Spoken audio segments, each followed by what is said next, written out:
historia que motiva, historia activa, donde la historia cobra vida. Es hora de escuchar y aprender, conocer y saber lo que ocurrió años atrás. Iremos en busca de la verdad.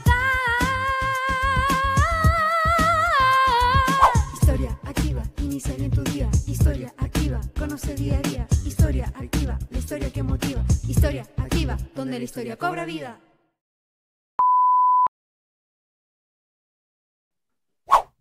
Bien, buenas tardes, apoderados, alumnos, público en general. Nos encontramos en un capítulo especial de Activando la Historia, de nuestro proyecto institucional Historia Activa del Colegio Inglés Católico de La Serena.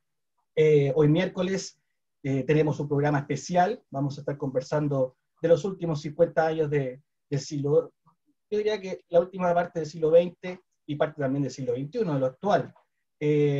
Para ello tenemos un invitado especial que ya voy a presentar, sin antes obviamente recordar suscribirse al canal de Historia Activa, a seguir en las redes sociales del colegio, nuestra página web también, www.historiaactiva.com, para que puedan estar informados de todo lo que realizamos dentro del mismo proyecto.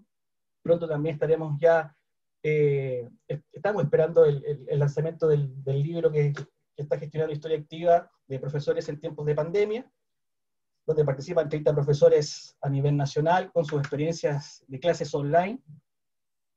Nos acompaña el jefe de departamento, don Sergio Cordero, profesor de Historia de nuestro colegio, profesor Rodolfo Carrasco, también dentro del panel, profesor de Historia de nuestro colegio, y nuestro invitado hoy día, el profesor Gonzalo Rojas Sánchez, licenciado en Historia, licenciado en Derecho, doctor en Historia del Derecho, aproximadamente estuvo 40 años en la Universidad Católica de Chile. Varios libros ha escrito referentes a varios procesos de la historia, ¿verdad? La universidad, una pasión, una vocación, Chile en el siglo XXI, Manuel José Irarrázaval, la agresión del oso, entre otros artículos también que ha escrito el profesor invitado hoy día. Bienvenido, profesor, a nuestro programa especial de Activando la Historia. Bueno, estimados profesores, muchísimas gracias. Por años me tocó ir todos los meses a trabajar a un colegio en Coquimbo, el colegio Santa Familia, arriba en la COBIEFI, y por lo tanto le tengo gran cariño a la región. Ya hace un par de años que no viajo, pero estoy muy contento de poder estar con ustedes ahora, con ustedes, los señores profesores que han tenido un año tan duro, con los alumnos queridos, que siempre son el motivo de nuestra tarea de investigación y de nuestra docencia, y con los apoderados que me imagino que estarán muy contentos con el proyecto que ustedes están desarrollando, que revela que ustedes son personas que quieren ir más allá de las obligaciones que tienen. Así que muchas gracias por la invitación y espero poder contribuir un poquito en lo que ustedes me quieran preguntar. Muchas gracias, profesor, a usted por la disposición. Bien, vamos a enmarcar un poco históricamente este proceso o esta conversación hoy día en un periodo que es bastante controversial, que tiene que ver con, que tiene bastantes visiones contrapuestas. Me refiero al periodo del 70 al 73 en esta primera etapa. Y me gustaría saber, profesor, cuál es su visión frente a las causas del golpe de Estado en Chile, principalmente. Bueno, el proceso uno siempre lo retrotrae, ¿no es cierto? Como los alumnos se dan cuenta de nosotros los historiadores que somos una especie de cangrejos que caminan para atrás siempre, ¿eh? Cuando estamos a punto de llegar a lo que les interesa, ya estamos en los fenicios de vuelta. Entonces, 70-73 es un proceso que uno tiene que retrotraer, para mi gusto, al año 46, en el momento en que el Partido Comunista de Chile se libera de los compromisos que tenía durante la Segunda Guerra Mundial, adopta una nueva estrategia confrontacional con el gobierno de Gabriel González Videla, con un partido socialista que está en esos instantes, como le sucede casi siempre, dividiéndose, y por lo tanto con dos partidos de izquierda que tienen una mirada distinta sobre lo que va a ser el proceso político chileno en cuanto a las estrategias, en cuanto a la visibilidad pública, porque el Partido Comunista será rápidamente puesto fuera de la ley, mientras que el Partido Socialista seguirá en la ley, y en cuanto a las posibles alianzas entre ellos. Entonces, a partir del año 46, me parece a mí que uno tiene que estudiar el periodo 70-73, porque es el momento en que uno va viendo las fluctuaciones del Partido Comunista, del Partido Socialista, hasta que encuentran, tenían dos tesis muy distintas, ¿no? La del Frente de Trabajadores y la del Frente, en el caso de los socialistas, el Frente de Trabajadores, solo los partidos proletarios, en el caso de los comunistas un frente mucho más amplio con los partidos burgueses, hasta que encontrarán, primero el año 58, una primera confluencia, al año 64 una segunda confluencia, y finalmente el año 70 diría que es el gran triunfo del Partido Comunista, logrando vencer la resistencia del Partido Socialista a integrarse, en concreto con el Partido Radical, ¿eh? Que hasta ese momento no había habido integración. Entonces me parece que la confluencia de las fuerzas de izquierda, que fue trabajosa, difícil, tensa, explica en buena medida el proceso 70-73, que no habría habido, ni se habría podido llamar, por lo tanto, unidad popular, no habría habido una candidatura, una cuarta candidatura de Salvador Allende, si no hubiese sido por esa difícil, lenta, tensa, pero finalmente exitosa, en cuanto se obtuvo la presidencia de la República, confluencia de las fuerzas de izquierda. Entonces yo siempre me remonto a estudiar todo desde el año 46 en adelante. Y ahí, en ese sentido, me parece muy decisiva la contraposición entre dos figuras de la política chilena, Luis Corvalán y Carlos Altamirano. Siempre se mira a Salvador Allende como una figura central, ¿no? Pero me parece que la gran tensión al interior de las fuerzas de izquierda y la gran tensión que se va a dar durante el gobierno de la Unidad Popular está dada por las figuras de Luis Corvalán y de Carlos Altamirano. Como sabemos, Luis Corvalán es secretario general del Partido Comunista mucho antes, desde finales de los años 50, y Carlos Altamirano no, es secretario general del Partido Socialista recién desde el Congreso de La Serena del año 71. Pero aún así, ellos dos confluyen en los años 71, 72 y parte del 73 en una relación de fuerte tensión entre los dos partidos que, por toda la bibliografía que he podido ir leyendo en los últimos años, es una de las grandes explicaciones de lo que yo estimo el fracaso de la Unidad Popular. La tensión nunca resuelta entre las tesis del Partido Comunista y las tesis de la dirección socialista en manos de Carlos Altamirano, porque evidentemente con anterioridad Partido Socialista, a pesar de lo que declaró el Congreso de Chillán del año 67, tenía una posición bastante más moderada hasta el Congreso de La Serena del año 71, en que el mandato a Carlos Altamirano es que extreme las contradicciones y que, si es necesario, incluso haga cierta oposición al gobierno del presidente Allende, aunque no se le dice así, ¿no? Pero después uno, cuando ve el transcurrir de los hechos, se da cuenta que en algunas circunstancias el Partido Socialista, en los cordones industriales en concreto, hizo realmente oposición al presidente Allende. Así que siempre mi mirada es más bien no tan de larga duración como la Escuela de los Anales, ¿no es cierto?, de Brodel, o de Bloch, o de Lucian Febvre, no tan de larga duración, pero me gusta analizar el proceso de la Unidad Popular, no desde el año 64 en adelante, sino que desde el año 46 en adelante. Sí, bajo esa misma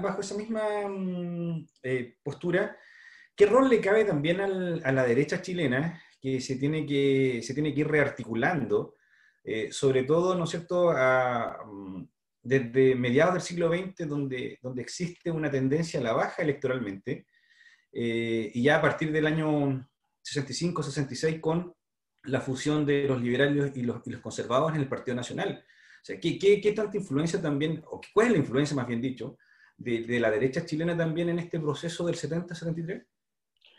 Bueno, como usted bien dice, esa derecha desapareció, en realidad, en las parlamentarias del 65.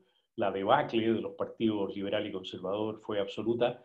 Yo recuerdo mis padres votaban liberal y votaban en Valparaíso. Mi padre nació en Valparaíso, mi madre también. Yo soy el único de mi familia nacido en Santiago.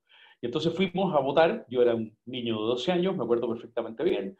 mis padres fueron a votar a Valparaíso y a la vuelta veníamos oyendo los resultados y mi padre venía consternado porque él votaba liberal y claro, fue la debacle de los partidos liberal y conservador el año 65. Y como usted bien decía, al año siguiente, el año 66, se forma el Partido Nacional.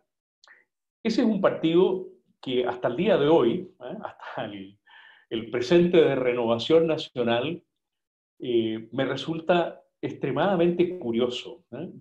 A veces me atrevo a llamarlo el PPD de la derecha, porque es un partido sin una estructura de principios, sin procesos formativos para sus militantes. Yo milité en la UDI por bastante tiempo, pero nunca fui de aquellos de la UDI que entraron a Renovación Nacional. Yo nunca estuve en aquella Renovación Nacional de confluencia de los tres grupos, ¿no? Así que en ese sentido estoy virginal, no tengo ese problema. Y puedo criticar, por lo tanto, sin cargos de conciencia. Un partido sin doctrina, sin formación de sus militantes, en el que desde el Partido Nacional hasta la fecha caben liberales, conservadores, nacionalistas, una majamama, verdaderamente, ¿no? Caben un Larraín que forma desbordes y un desbordes que termina siendo la peor piedra del zapato de Larraín. Una cosa muy extraña, a la cual también se ha ido asimilando en buena medida la UDI. ¿Qué papel jugó la derecha en esos años? En principio, todos lo sabemos, en los días inmediatamente siguientes al 18 de septiembre, perdón, al 4 de septiembre de 1970, hubo sectores de la derecha que jugaron un papel conspiratorio, que quisieron evitar la asunción del candidato electo y futuro presidente Allende a la presidencia de la República. Y eso tuvo la consecuencia dramática, se van a cumplir dentro de unas pocas semanas los 50 años del asesinato del general René Schneider, ¿no? Murió, además, miren qué cosa más increíble, murió el 25 de octubre, o sea, el día del plebiscito vamos a estar conmemorando los 50 años de la muerte del general Schneider. Fue baleado el día 22 o 23, pero 22 me parece, pero murió el 25. Claro, esa derecha que se atrevió a poner bombas esos días y a asesinar al general Schneider, es una derecha que se retrajo después y que actuó hasta el paro de octubre dentro de los márgenes de la institucionalidad. Evidentemente el paro de octubre es una ruptura por parte de la propia derecha con la institucionalidad en la medida en que desde los camioneros y después pasando por el comercio, por los colegios profesionales, no por el Partido Nacional ni por el ala más derechista de la democracia cristiana, sino básicamente por los gremios, pero hay que decir, eso era también la derecha. Se usó un método de acción política que indudablemente no era el que estaba establecido en los cauces institucionales.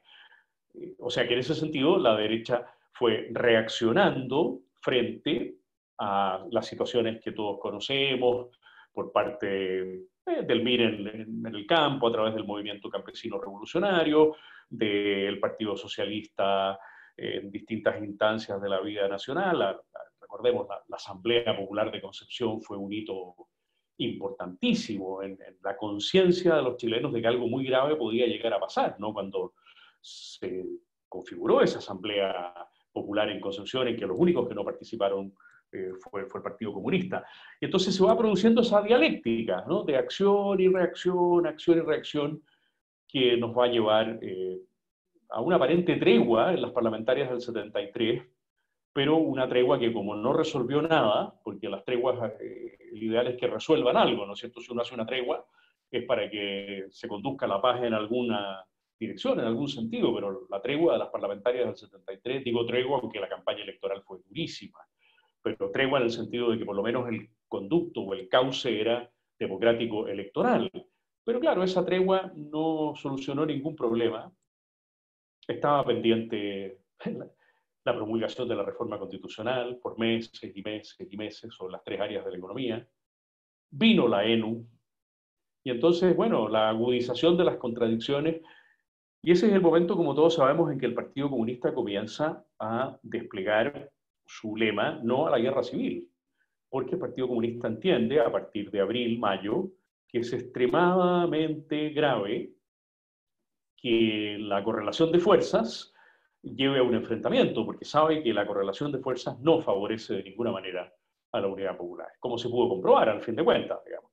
El Partido Comunista chileno en concreto es magistral en el análisis de los escenarios, en la capacidad de elaborar estrategias y dentro de ellas las tácticas específicas, y cuando vieron que el país entraba en el embudo hacia la confrontación armada, desarrollaron el slogan "no a la guerra civil", porque la lectura, en términos de correlación de fuerzas, les era, como se demostró, muy negativa.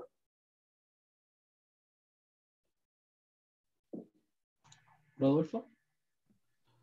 Sí, profesor, usted recién mencionó a la ENU, la Escuela Nacional Unificada. Este proyecto, a grandes rasgos, quería transformar en cierto sentido lo que era la educación chilena de este periodo de los años 70. Quería un modelo de educación mucho más democrática, participativa y pluralista. Considerando que estos principios hoy en día cobran tanta importancia, ¿por qué fracasó este proyecto? ¿Por qué no pudo concretarse en ese momento? Bueno, tengo una diferencia de opiniones con la última palabra. Me parece que no era un proyecto de carácter pluralista, sino que, como lo decía el proyecto, de despliegue del hombre nuevo para la construcción de la sociedad socialista, porque así lo decía el proyecto, ¿no? Acuérdense que en el programa, esto es muy interesante, ¿no? En el programa de la Unidad Popular, con toda sinceridad, el programa de la Unidad Popular es un programa muy sincero. Nadie puede acusar a la Unidad Popular de haber jugado chueco, digamos, ¿eh? Fue muy sincero su programa.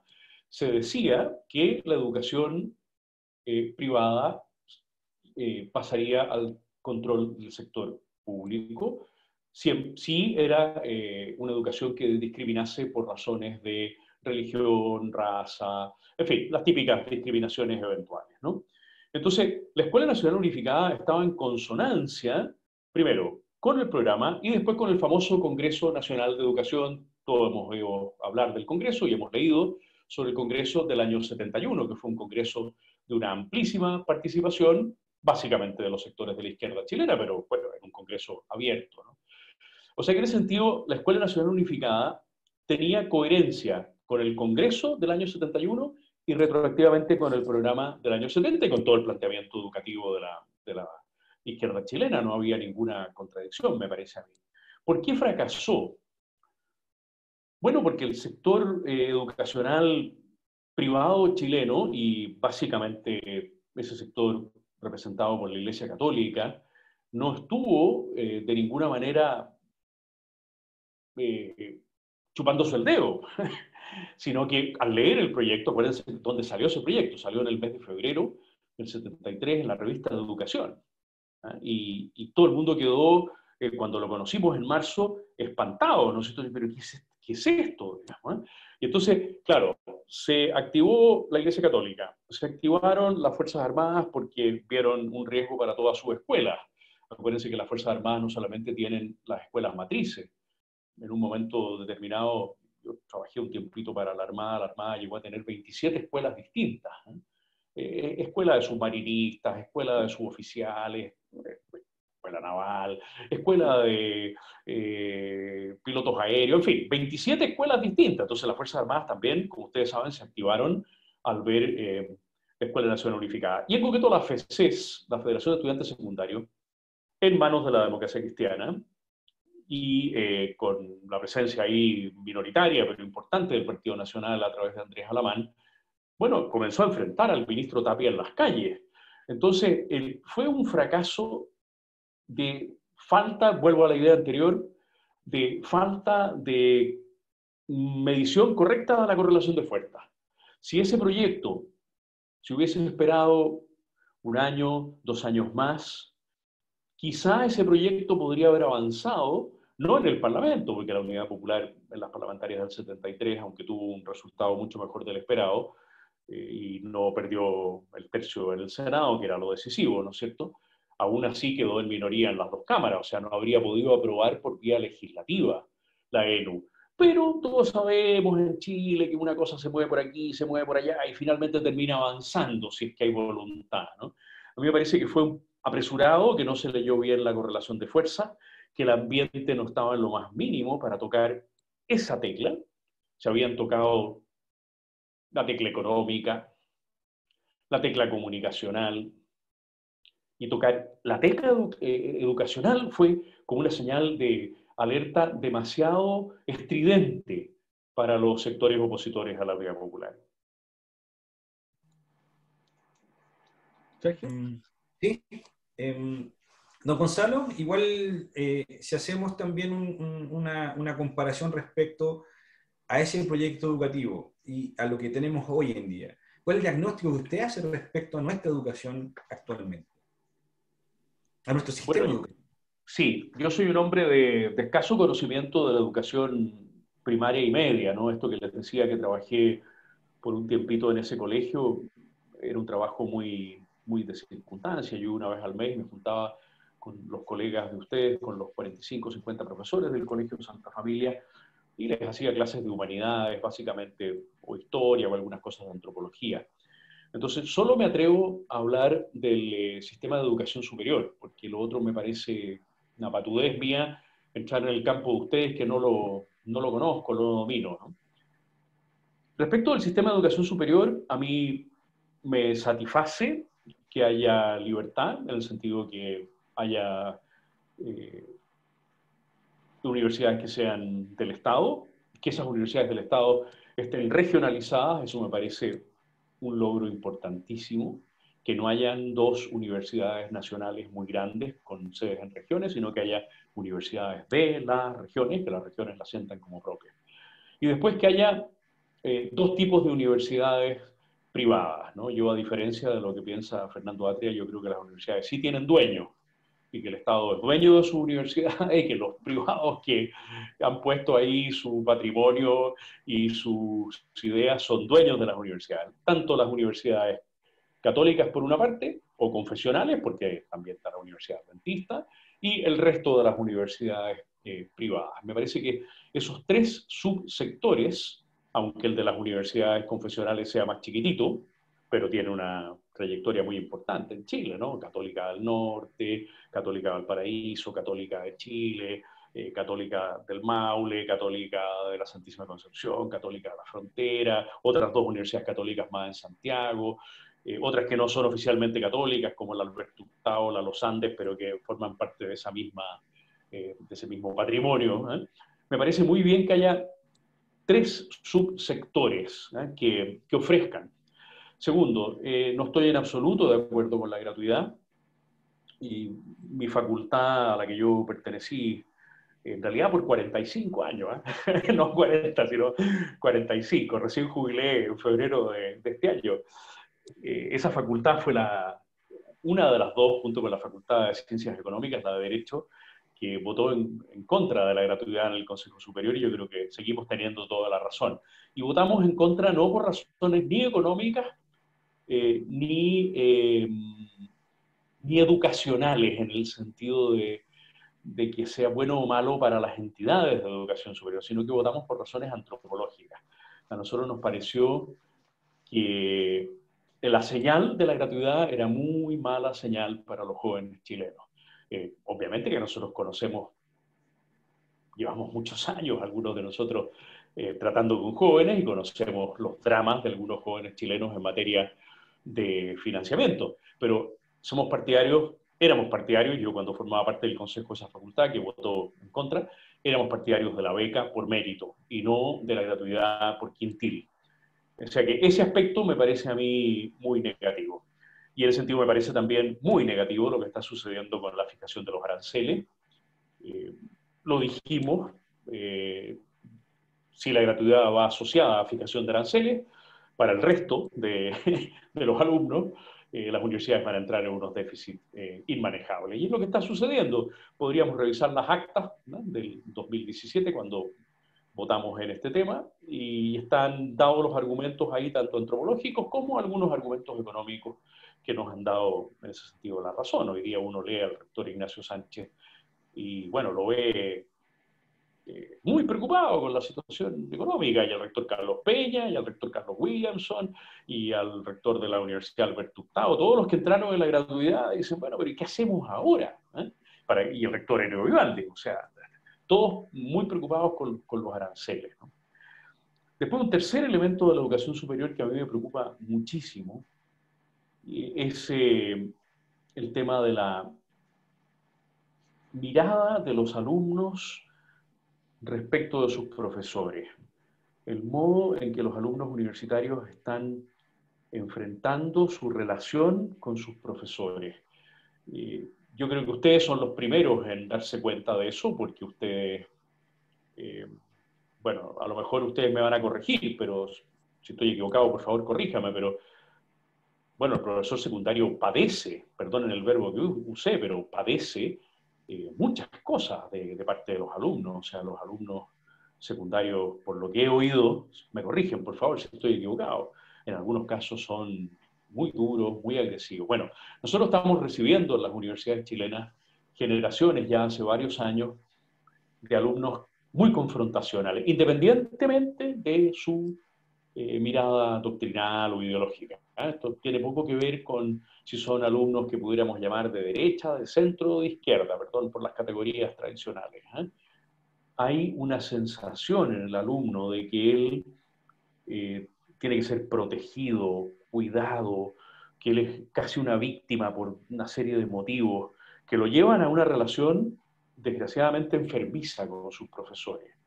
Y eso se viene notando en los últimos años de manera multitemática. Este no es solamente un tema vinculado, por ejemplo, al acoso sexual de las mujeres. Uno diría, bueno, sí, porque las mujeres sienten que a veces el profesor con un comentario. No. Tampoco es un tema vinculado a minorías étnicas solamente, o a minorías sexuales solamente, sino que uno va viendo cómo uno y otro tema se componen para configurar un alumno que entra, no sé si se puede decir disminuido, pero por lo menos como muy atento a ver desde dónde el profesor y la institución me van a agredir. Es lo que se llama la victimización, ¿no? Y se ha acuñado un término muy curioso, que es la microagresión. Alumnos que experimentan la sensación de estar siendo microagredidos por un comentario, por una omisión, bueno, en fin, la cantidad de cosas que uno puede considerar microagresiones es infinita, ¿no es cierto? Así que me preocupa este último tema, me preocupa mucho más que la gratuidad y que la eventual pérdida de la libertad en la educación superior con los 3 subsistemas de los que hablaba. Perdonen que me haya extendido tanto en este punto. Profesor, entrando en materia de lo que es ya el gobierno militar, ¿verdad? ¿Cuáles son los elementos positivos que usted observó, estudiado dentro de lo que fue el gobierno militar, y los positivos y los negativos, ambos, en ese sentido, de este periodo? Yo lo delimitaría entre el 73 y el 80, y seguramente el segundo periodo del 80 al 90. Consideramos que son distintos y merecen distinto análisis también. Por supuesto. Voy a partir con un elemento negativo que no se suele comentar, porque siempre se comenta de violación a los derechos humanos, una cosa como ya está en el ambiente, ¿no? Pero yo he reflexionado mucho en los últimos años y sobre todo después del 18 de octubre de un elemento negativo que me parece que la historiografía va a tener que hacerse cargo después, que fue por parte nuestra. Yo nunca trabajé en el gobierno militar, pero me siento partidario, adherente, y por lo tanto no puedo sacarme el pillo, ¿no es cierto? De no haber previsto que la modernización capitalista está descrito por tantos libros, ¿no?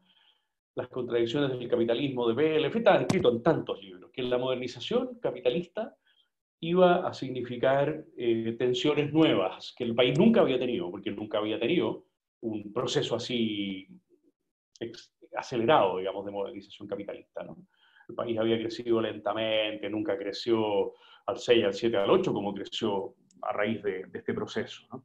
Entonces, ni los economistas, ni otras personas que podríamos haber previsto esas tensiones por buenas lecturas y por olfato, diría que ni siquiera Jaime Guzmán, que tenía un gran olfato, nos dimos cuenta de la tensión nueva, desconocida, que podía engendrar el proceso de modernización desde la estructura de economía libre, economía social de mercado, en fin, neoliberalismo, cada uno podrá poner el nombre que quiera, pero no nos entendemos, ¿no es cierto? Después, el tema de derechos humanos es un tema tan evidente. Ahí yo siempre lo planteo de la siguiente manera, una triple distinción. No sé si me gustan mucho las triples distinciones, pero en este caso vuelve a ser una triple distinción. Me parece que hubo situaciones de legítima represión, que hubo situaciones dudosas y que hubo situaciones inaceptables y por lo tanto criminales.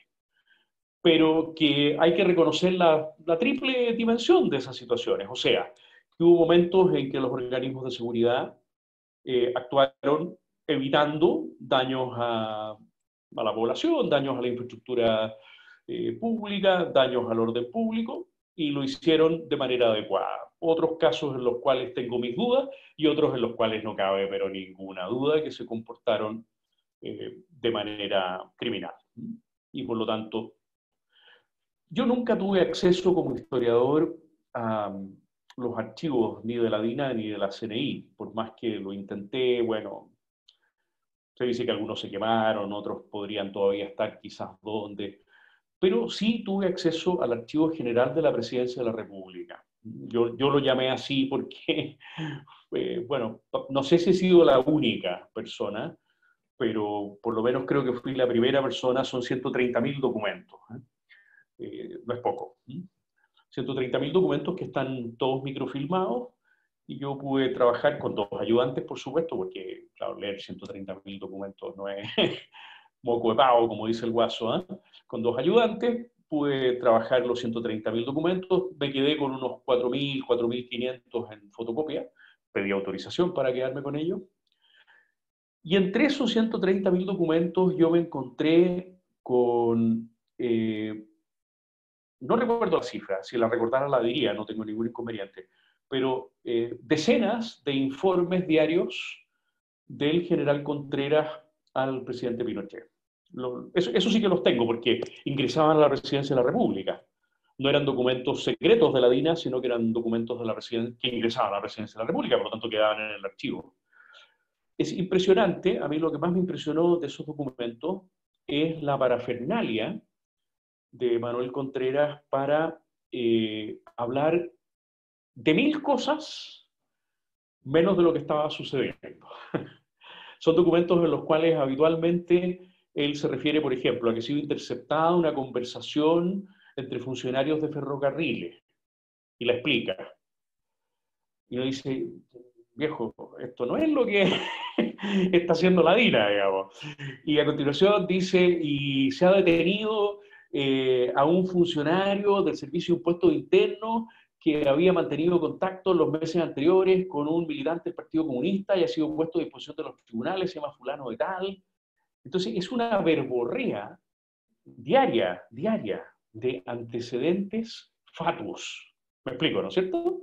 De cosas que enmascaran con una aparente voluntad de dar a conocer lo que se está haciendo, pero que cualquier historiador medianamente sensato dice, esto no es más que una mascarada, ¿no?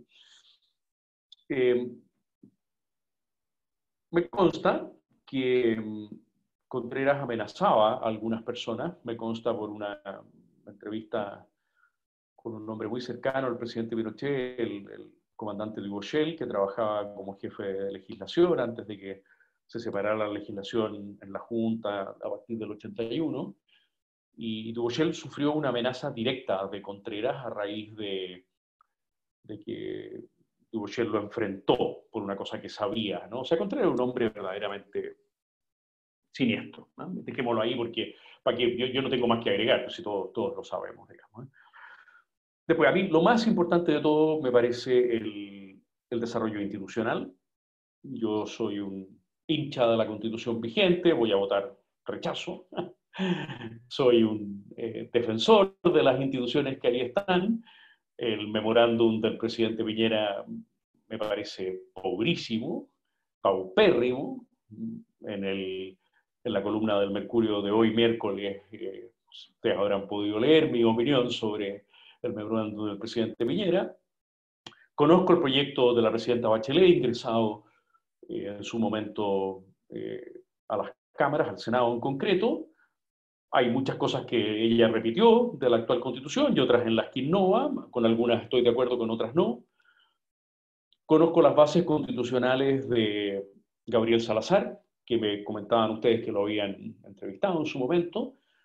Obviamente uno de los hombres más importantes de Chile, a mi juicio. Gabriel Salazar es de los hombres más importantes, más influyentes que hay en el país, de los hombres más sabios. Obviamente yo no comparto prácticamente nada de sus planteamientos, pero eso no obsta que yo lo considere un hombre tonto, es un hombre sabio, es un hombre que ha estudiado en profundidad y tiene un proyecto constitucional no articulado, ¿no? El año 2012, al final de su libro Los movimientos sociales, que en cierta manera es inspirador del Frente Amplio. Entonces, todo esto lo digo porque al conocer el memorándum del Piñera, el proyecto Bachelet, las ideas constitucionales de Salazar, me sigo quedando con la Constitución de Pinochet Lagos, para decirlo de manera articulada. Y en segundo lugar, le doy gran importancia al cambio de modelo económico, pero me parece una cuestión que, insisto, hay que matizarla con que no fuimos capaces de darnos cuenta de las contradicciones culturales del capitalismo, y están descritas en obras señeras de la literatura sociológica y política. Así que fue un error nuestro, así de claro. Profesor, Rodolfo, adelante, disculpa. Profesor, usted recién mencionó este plebiscito, ¿cierto? En este caso, por el cambio de constitución. Según su apreciación, ¿cómo podemos construir un modelo o un proyecto país que nos permita proyectarnos al futuro, tal vez unos 20 o 30 años? ¿Y cuáles serían los temas en los cuales debe existir un consenso, si es que se llegase, en este caso, a aprobar un cambio de constitución? Usted recién mencionó el cambio del modelo económico. ¿Qué otro tema yo creo que debiesen estar ahí? ¿Qué temas usted considera que debiesen ser dialogados, consensuados para poder proyectarnos? Sí, yo personalmente no soy partidario de cambiar el modelo económico, sino de hacernos cargo, y no constitucionalmente, sino que es un tema de la sociología y también de la educación, de las contradicciones culturales que ha implicado el modelo económico. Bueno, primero, no soy partidario y creo que no va a haber consenso en garantizar derechos sociales. No soy partidario de eso porque en el proyecto de la presidenta Bachelet se habla de garantizar el derecho al trabajo, no la libertad de trabajo como está establecido hoy día, ¿no? Sino el derecho al trabajo, y se incluye el acceso a la vivienda, que son dos derechos que cambiarían. La vivienda no está contenida en la Constitución actual y, como les digo, en la Constitución actual hoy día se dice la libertad de trabajo y no el derecho al trabajo. Yo personalmente creo que en ese tema no va a haber consenso posible, porque significa, al fin de cuentas, colocar al Estado como el gran prestador de servicios en esas dos dimensiones, y por lo tanto eso se llama socialismo, y yo personalmente no soy socialista. La única manera de garantizar el derecho al trabajo es que el Estado pueda emplear a todo el mundo que esté cesante, hasta un porcentaje, digamos, no sé, 4%, 5% de cesantía, que es lo que habitualmente las economías estiman normal. Y en materia de vivienda significaría, bueno, que el Estado tenga que desarrollar planes de vivienda en detrimento de otras dimensiones de la vida, como por ejemplo la educación. O sea, todos sabemos que los recursos son limitados, entonces, viejo, o gratuidad en educación o vivienda para todos, ¿no? Ahora, la pregunta suya es positiva y yo me estoy yendo por el lado negativo. ¿Dónde debiera haber consenso? Me parece que no va a ser difícil encontrar consenso en un mejor equilibrio en las atribuciones del presidente del Congreso. Me parece que en eso no va a haber problema de encontrar consenso, en equilibrar mejor las atribuciones presidenciales con las atribuciones de las dos cámaras. Ese es un punto en el que creo que hasta la persona más presidencialista va a entregar en aras de un buen acuerdo sus postulados, ¿no? Un segundo punto en el que creo que va a haber consenso es en la autonomía de ciertos órganos del Estado.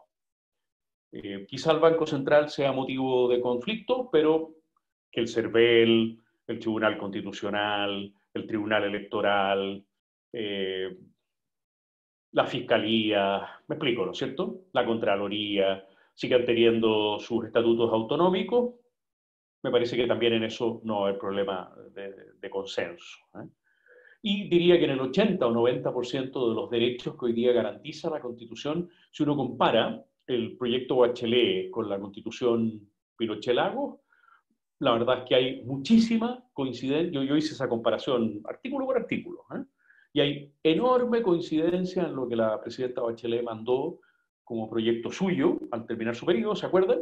Con la Constitución vigente. Hay 4, 5 modificaciones importantes y en el resto es prácticamente copy-paste, lo cual significa que los asesores de la presidenta y ella misma estaban bastante de acuerdo y por lo tanto creo que no habría problema en que hubiera consenso en un, no sé, 80-90% del capítulo sobre derechos y garantías y deberes constitucionales. Donde creo que va a haber conflicto serio va a ser en el Estatuto de la Fuerza Armada. Creo que ese va a ser un tema de alta conflictividad si hay asamblea, convención, como la queramos llamar, digamos. Ahí van a entrar en competencia el modelo español, el modelo alemán y el actual modelo chileno.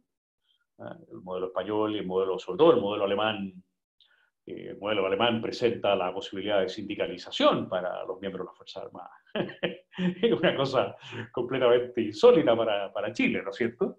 Que puedan estar sindicalizados, ¿eh? Entonces, ahí va a haber un tema me parece, de alta conflictividad. Después creo que va a haber tensiones también en Estado unitario, Estado plurinacional, también va a haber tensiones ahí. El presidente Piñera no incluyó en su memorándum la idea del Estado unitario. A mí me parece un error muy serio, una omisión consentida, y por eso lo llamo error, digamos, a mi juicio, ¿no? En la columna de hoy ustedes habrán podido ver que está tratado así también el tema del Estado unitario, ¿eh? Y ahí no creo que haya acuerdo de ningún tipo. Va a haber quienes sean partidarios del Estado plurinacional y va a haber quienes siguen defendiendo el Estado unitario. ¿Y qué otras cosas más? Bueno, las atribuciones del Tribunal Constitucional tampoco van a ser motivo de consenso. Yo sigo siendo defensor de las atribuciones de carácter preventivo. Me parece bien que haya un órgano que, sobre todo por las cosas que hemos visto en el último tiempo, ¿eh? O sea, creo que las tensiones van a ser bastantes más que los posibles acuerdos, ¿eh? El profesor Agustín Esquella, como ustedes han visto, es muy optimista. Él dice, no, si página en blanco no, porque hay toda una tradición constitucional en Chile que se va a volcar en la discusión constitucional. Yo en ese sentido soy bastante pesimista.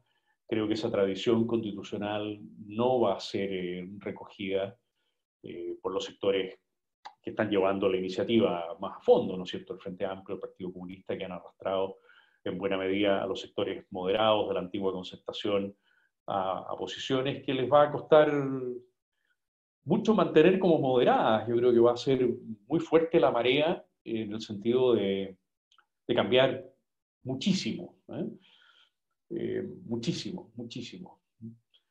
La presidenta Bachelet, por ejemplo, no cambia el estatuto del Estado empresario en su proyecto. Lo único que cambia dice que las actividades del Estado empresario, en vez de ser de ley de quórum cualificado, serán por ley. Ok, ya. Pero la formulación de la presidenta Bachelet respecto de lo que hoy día se dice sobre Estado empresario es la misma. Yo creo que eso va a cambiar, por ejemplo.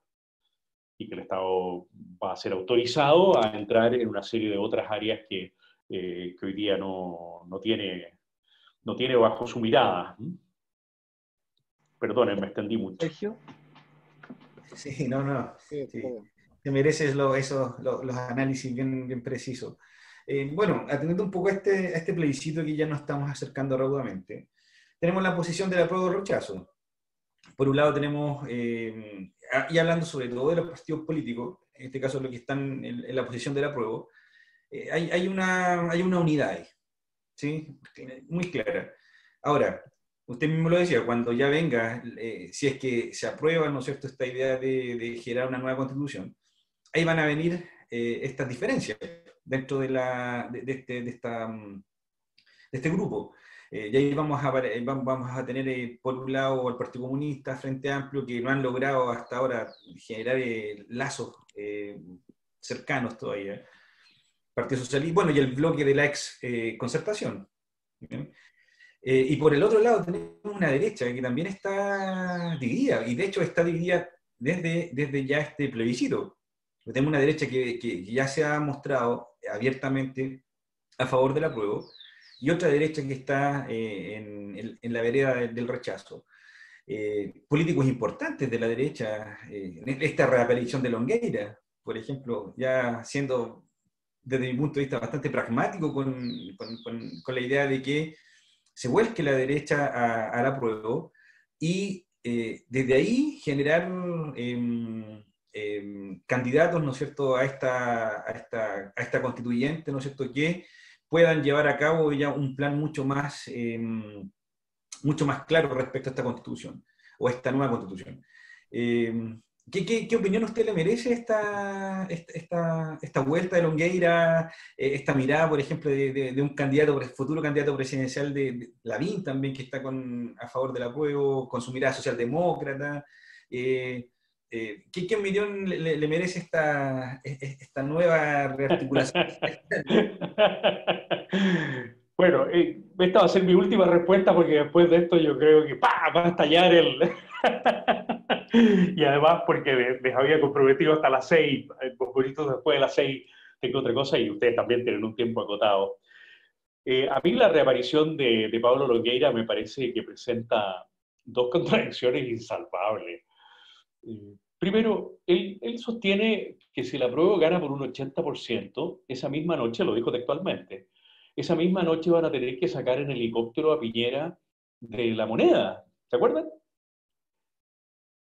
Bueno, pero entonces, ¿cómo me voy a sumar al apruebo para que llegue al 80% si al presidente al que yo apoyo, del que fui ministro, lo van a tener que sacar en helicóptero? No me parece muy coherente.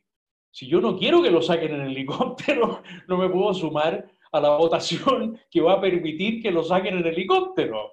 No logré entender la lógica de Pablo Longueira en ese planteamiento. Y segundo, no veo ninguna secuencia causal entre estar por el apruebo y preparar los candidatos de la Asamblea Constituyente eventual. Gane quien gane, el resultado va a determinar si gana el rechazo, que no haya asamblea, si gana el apruebo, vote uno por quien vote, la derecha va a tener que preparar sus candidatos igual. No veo que haya ninguna relación causal entre estar con el apruebo y mejorar la preparación de los candidatos. No. ¿Qué razón habría para que los que votaron apruebo en la derecha estén mejor preparados para ser candidatos a la convención? No entiendo ese planteamiento. Respecto a Joaquín Lavín, yo a lo largo de todos estos años en el Mercurio, creo haber sido eso, una piedra en el zapato, para no usar la expresión estadounidense, ¿no es cierto? Pain. Una piedra en el zapato para ese señor, a quien considero una muy buena persona, pero probablemente el peor político de los últimos 40 años. Yo dejé la UDI en gran parte por el lavinismo. Yo soy un guzmaniano, y si hay algo que está en directa contradicción es ser guzmaniano y ser lavinista. Hay que pensar que Lavín fue pinochetista, fue bacheletista aliancista, ahora es socialdemócrata y, como dice alguien por ahí, dentro de poco va a ser partidario del marxismo-lavinismo. Va a ir confluyendo quizás hacia dónde, digamos. A mí Joaquín, humanamente me parece una persona encantadora, pertenecemos a la misma generación, nacimos el mismo año, nos conocemos de 50 años atrás, desde que éramos niños, pero no tengo ni la más mínima confianza política en él. Creo que Carlos Peña lo ha fusilado varias veces y que las cosas que Carlos Peña ha dicho de él son completamente certeras.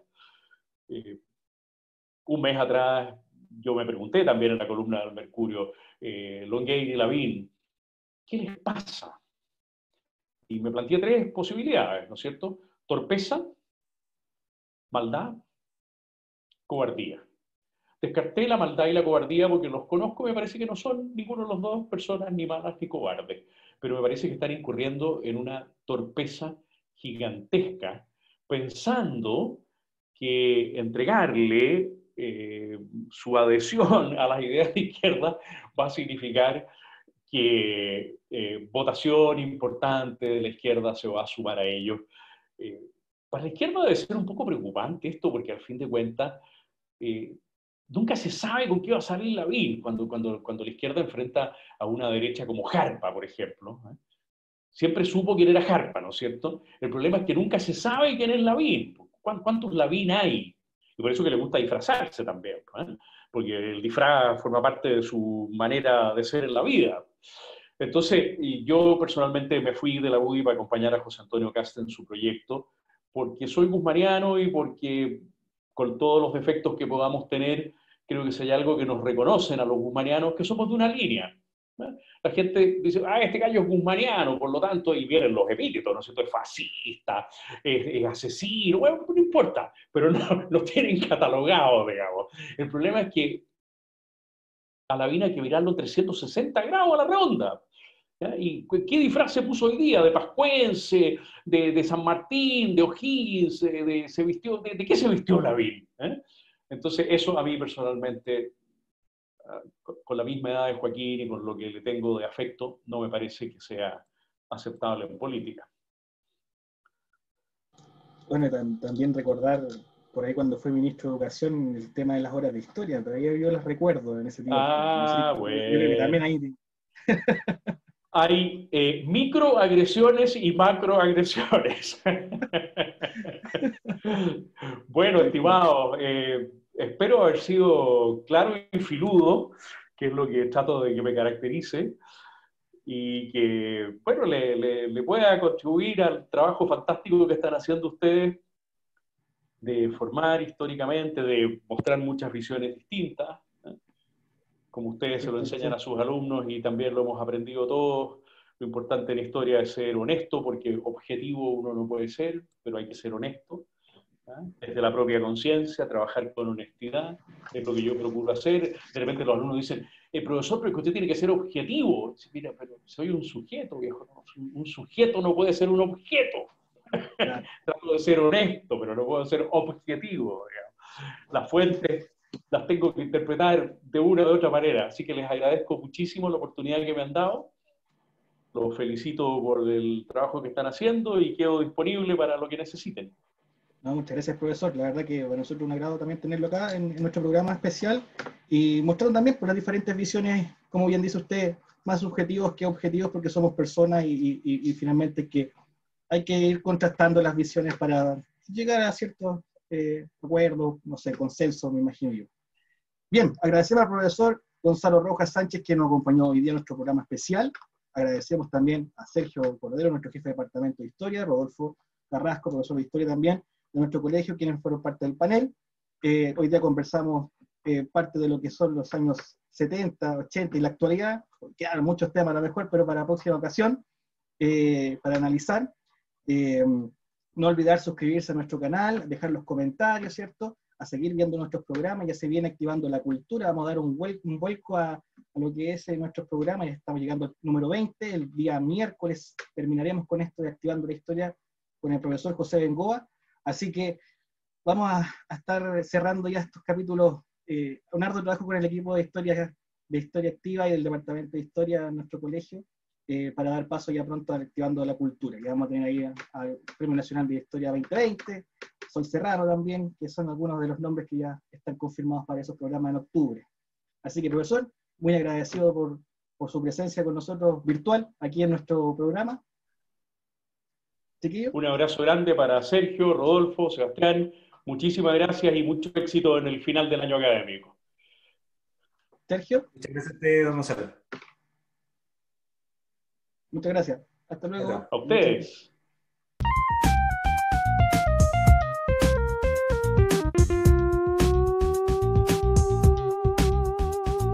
Historia activa, inicia bien tu día. Historia activa, conoce día a día. Historia activa, la historia que motiva. Historia activa, donde la historia cobra vida. Es hora de escuchar y aprender, conocer y saber lo que ocurrió años atrás. Iremos